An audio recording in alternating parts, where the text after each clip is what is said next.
Hello, Jimmy from Hairy Campers. Finally made it up here. We're in Cape York, and as I said 12 months ago when I done the video on the DC3 down at West Wyalong, that I would bring you up and show you one that is a war grave, which is this, what's left of a DC3 aircraft.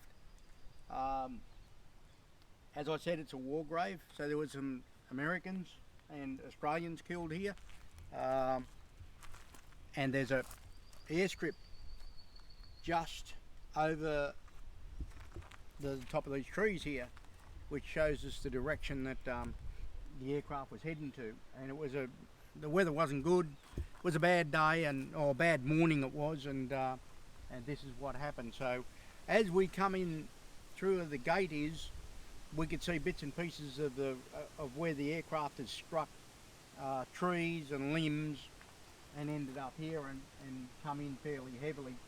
So we'll walk around it and I'll give you a bit of an idea on the damage. This is some of the wing. You can see by this part here. I can go close here, but that's a war grave, and where the fence is around the war grave, I don't want to go anywhere near. But you see the concertina of the wing, concertining of the wing of when they've hit the tree. Like this is 75 years old, probably even a little bit older, maybe 79 years old. And you can see that the aluminium's starting to go back to its natural form. You come down here, you'll see the wings. It was a heavy crash, very heavy crash. Just give you a bit of an idea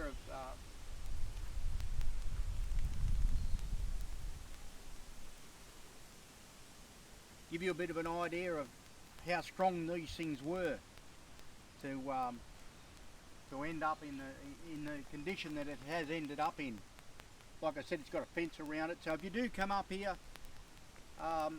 you know, the fence is here for a reason, because it's war grave. It's a war grave, and you know, we respect the people that were killed here. So come down the front down here. That's the wing, the fuselage. Now I would say that the trees that they've hit are gone. That's the engine out the front out there.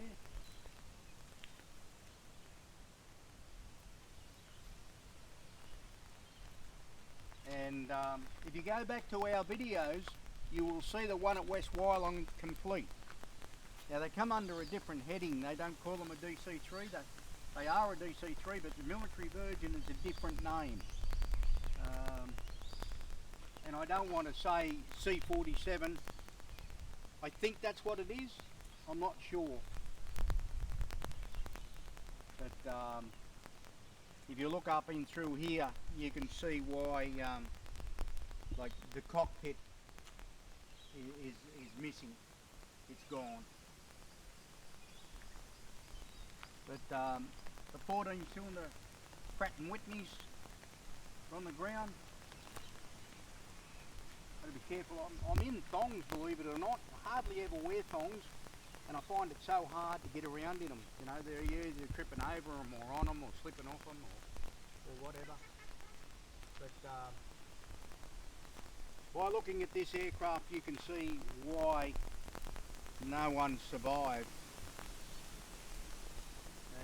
The crash was horrendous. If you can imagine that part of the aircraft that we've got there, you can see that part of the aircraft, the fuselage, probably another half a section on that again, which would have been the cockpit, and some more of the fuselage where the passengers were sitting. Yeah, pretty horrendous to see that happen. But anyhow, the bushfires have been through here, destroyed a lot of it. That's what happens every year up here. Hopefully people will recognise it and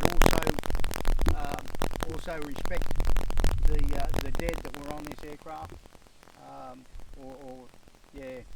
So if you do come here, don't jump over the fence. But anyhow, Jimmy from Hairy Campers, if you like what we do, don't forget to hit the like button and always subscribe. That way you can see this old mug somewhere again.